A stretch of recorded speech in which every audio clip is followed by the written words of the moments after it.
उदयगिरी की दूसरी पहाड़ी की वंदना करने के लिए तलहटी भाग में भव्यतम खड़गासन प्रतिमा है और कहा जाता है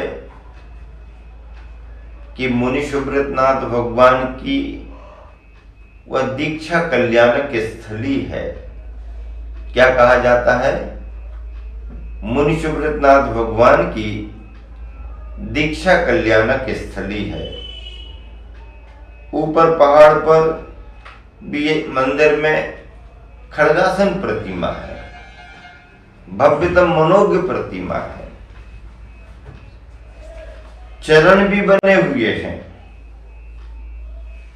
दो जगह चरण बने होने के कारण दो चरण मंदिर माने जा सकते हैं और पहाड़ी पर एक जिन मंदिर होने से एक पहाड़ी पर और एक तलहटी भाग में जिन मंदिर, इस तरह से दो मंदिर और दो चरण मंदिर, ऐसी बात सभी जानते हैं और हम लोगों ने वंदना की।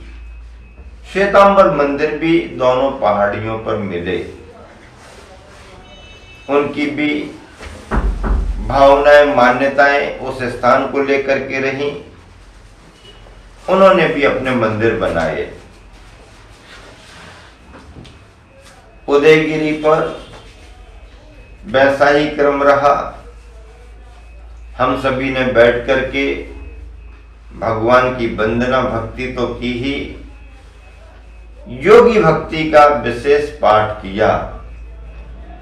और योगी भक्ति में भी आचार्य पूज्यपाद स्वामी जी ने जो संस्कृत में योगी भक्ति लिखी है, उसी योगी भक्ति का पद्यानुवाद हमारे गुरुवर आचार्य श्री ने जो किया, उस पद्यानुवाद का पाठ हम सभी ने मिलकर के किया और विशेष रिद्धि मंत्रों का उच्चारण किया।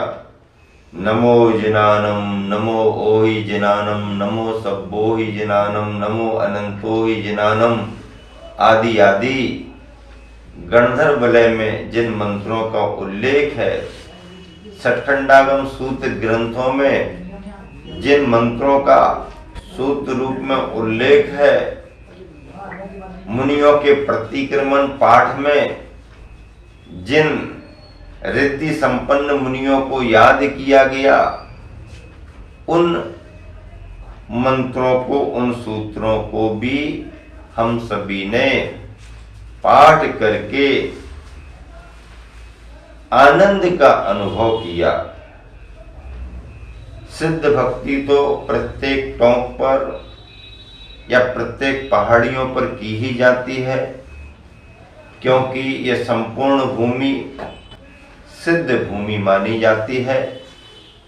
यहाँ से कर्म मुक्त होकर के भव्यात्माएं सिद्ध बनी हैं, उनका स्मरण करके सिद्ध क्षेत्रों पर, सिद्ध भूमियों पर सिद्धों की भक्ति जो हम मुनिजन प्रतिदिन करते हैं, सम्मत नानदंसन आदि आदि, उस सिद्ध भक्ति का पाठ भी संपन्न किया। देखो, संसार तो संसार ही है, लेकिन इस संसार में रह करके भी कोई कोई भव्यात्मा कर्म मुक्त होकर के सिद्ध बन जाती है। ये बहुत बड़ी बात है। उन सिद्धों का स्मरण करना, उनकी आराधना करना, उनके प्रति अपना भक्ति भाव रखना, यह सम्यक दर्शन की विशेष अभिव्यक्ति मानी जाती है। और सम्यक दर्शन का परिणाम एक ऐसा परिणाम है जो संसार की संतति का विच्छेद करने वाला होता है। क्या होता है? संसार की संतति का विच्छेद करने वाला होता है। आज के दिन अर्थात 2 जनवरी 2026 में हम सभी ने पंच पहाड़ियों में से 2 पहाड़ियों की वंदना समूह रूप में की। और फिर अपनी अपनी भावना से किसी ने 5 पहाड़ियों की वंदना कर ली, किसी ने 3 पहाड़ी की वंदना कर ली। जिसका मन जितना लगा, जिसको जितनी अनुकूलता रही, वह सभी वंदना करते रहे। और कुछ मुनिजन बैठ करके कायोत्सर्ग, सामायिक और ध्यान करते रहे। आरिका संघ में से कई आरिकाओं ने उन्हीं पहाड़ियों पर अपने भक्ति पाठ भी किए। चतुर्दशी की शुभ तिथि होने के कारण वहीं पर सामायिक भी संपन्न की। मुनिवरों ने भी सामायिक संपन्न कर ली। लेकिन धर्मशाला वापस आते आते तो 12 बजने लगे। जो सामायिक करके आए वो सामायिक के बाद 12-1 के बाद आए, लेकिन जो सामायिक के पहले आए वो आए। और आहारचर्या सामायिक के बाद सभी की संपन्न हुई। गृहस्थों ने भी बड़े भक्ति भावों से मुनि संघ के साथ क्षेत्र की वंदना की। शास्त्रों में 5 पहाड़ियों के रूप में बड़ा अच्छा उल्लेख है। राजगृह नगरी मुनिशुभ्र तीर्थंकर भगवान के नाम से प्रसिद्ध है। और मुनिशुभ्रनाथ भगवान का जीवन अपने आप में विशेष इसलिए महत्वपूर्ण रहा कि इन्हीं तीर्थंकर के शासन काल में राम, लक्ष्मण, सीता, दशरथ, हनुमान जी, रावण, कुंभकर्ण, विभीषण, ये सभी पात्र मुनिशुभ्रनाथ भगवान के ही काल में हुए। और मुनिशुभ्रनाथ भगवान के जीवन के बारे में आपको क्या बताएं? मुनिशुभ्रनाथ भगवान का जीवन भी अपने आप में बड़ा महत्वपूर्ण रहा है। क्यों? वैराग्य कैसे हुआ मुनिशुभ्रनाथ भगवान को? जन्म की चर्चा तो सबको मालूम है। और तीर्थंकरों के जन्म होते हैं तो रत्नों की वर्षा, गर्भ में आते हैं तो उसके पहले स्वप्न, ये तो सब मालूम है। स्वप्न की चर्चाएं, रत्न वृष्टियों की चर्चाएं तीर्थंकर प्रकृति के पुण्योदय से होती ही रहती हैं। लेकिन कैसे कैसे समय बीत रहा था। मुनिशुभ्रनाथ भगवान की आयु 30,000 वर्ष की थी। कितनी थी? 30,000 वर्ष की आयु को लेकर के मुनिशुभ्रनाथ भगवान आए। शरीर की ऊंचाई 20 धनुष की थी और कांति, शरीर की आभा मयूर के कंठ के समान नीली नीली थी। कोयल के कंठ में जैसा रंग होता है ना, कैसा रंग होता है?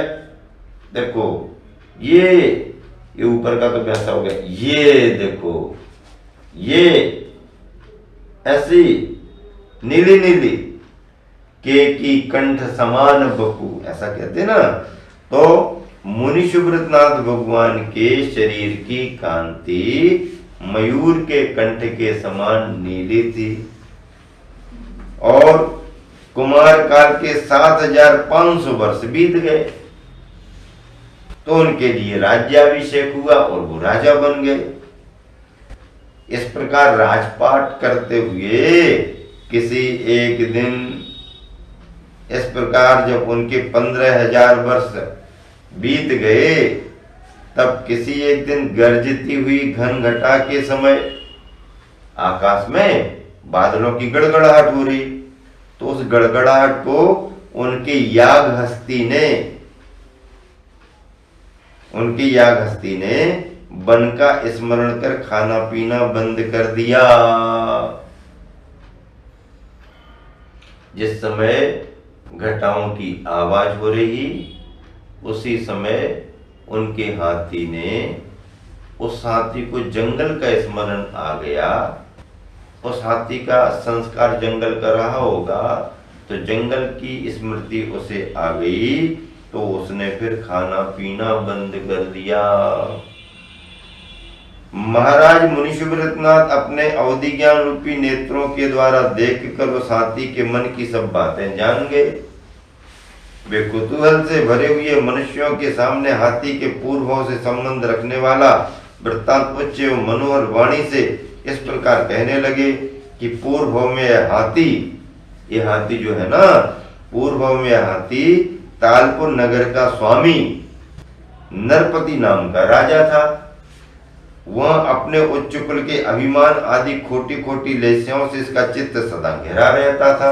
राजा तो था, लेकिन अभिमान के कारण खोटी खोटी लेस्यों से मन घिरा रहता। वह पात्र अपात्र की विशेषताओं से अनभिज्ञ था, अच्छे बुरे का उसे विवेक नहीं था, मिथ्या ज्ञान से सदा मोहित रहता था। वह इसने किमिच्छिक दान दिया था, अपने अहंकार में आके किमिच्छिक दान दिया, उसके फलस्वरूप नरपति यह हाथी हुआ है। तीर्थंकर के राजघराने में हाथी बन के आ गया, दान दिया, आ गया। अब दान तो दिया, लेकिन उसको विवेक नहीं था, अच्छे बुरे का ख्याल नहीं था, अभिमान में आकर के किमिच्छिक दान दिया, पुण्य लगा, हाथी बन गया राजघराने में। यह हाथी इस समय ना तो अपने पहले अज्ञान का स्मरण कर रहा है, न बहुमूल्य संपदा से युक्त राज्य का ध्यान कर रहा है, और न खुदान की निष्फलता का विचार कर रहा है। इस प्रकार भगवान के वचन सुनने से उस हाथी को अपने पूर्व भव का स्मरण हो आया।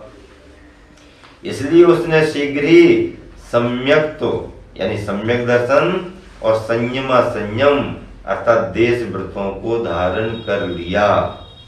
इसी निमित्त कारण को पाकर भगवान मुनि सुब्रतनाथ को आत्मज्ञान उत्पन्न हो गया। हाथी को तो समझाया, तो हाथी ने सम्यक दर्शन प्राप्त कर लिया और संयम पा लिया। इसी निमित्त को पाकर के मुनि सुब्रतनाथ जो राजा थे, उनको भी आत्मज्ञान हो गया। देखो, समझा रहे थे उसको, उसके समझाने से उनको भी आत्मिक ज्ञान हो गया, उत्पन्न हो गया, जिससे वे समस्त परिग्रहों का त्याग करने के लिए उद्यत हो गए। उसी समय लौकांतिक देवों ने आकर के उनकी स्तुति की तथा उनके वैराग्य भावों की अनुमोदना की। उन्होंने अपने पुत्र युवराज विजय के लिए अपना राज्य देकर देवों के द्वारा दीक्षा कल्याणक का महोत्सव प्राप्त किया। वे भगवान अपराजित नाम की विशाल पालकी पर आरूढ़ हुए। इस प्रकार नील नामक वन में पहुंचकर उन्होंने बेला का नियम लेकर, यानी 2 दिन के उपवास का नियम लेकर, वैशाख कृष्णा दशमी के दिन श्रवण नक्षत्र में सायंकाल के समय 1000 राजाओं के साथ निर्ग्रंथ दीक्षा धारण कर ली। मुनि सुब्रतनाथ भगवान के दीक्षा का प्रसंग भी कैसा घटा। हाथी को संबोध रहे हैं, अपने अवधि ज्ञान से हाथी के पूर्व बता करके उस हाथी को समझा रहे हैं। हाथी को अपना पूर्व याद आ गया, विरक्त हो गया, सम्यक दर्शन प्राप्त कर लिया, संयम के व्रत भी ले लिए। इतना निमित्त बनने पर समझाने वाले महाराजा अभी मुनि नहीं बने, राजा मुनि सुब्रतनाथ को भी क्या आत्मज्ञान उत्पन्न हो गया।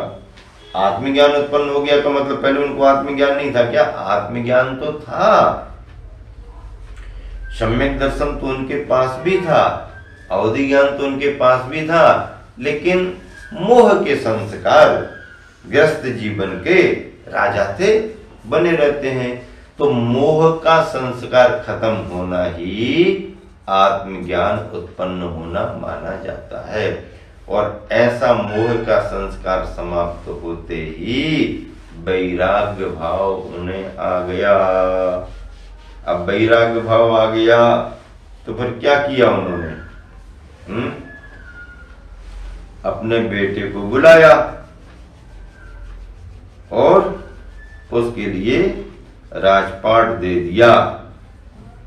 विजय कुमार के लिए राजपाट दे दिया। अब तुम राजा बनो, तुम संभालो, अब हम संभालने वाले नहीं है, दीक्षित हो गए।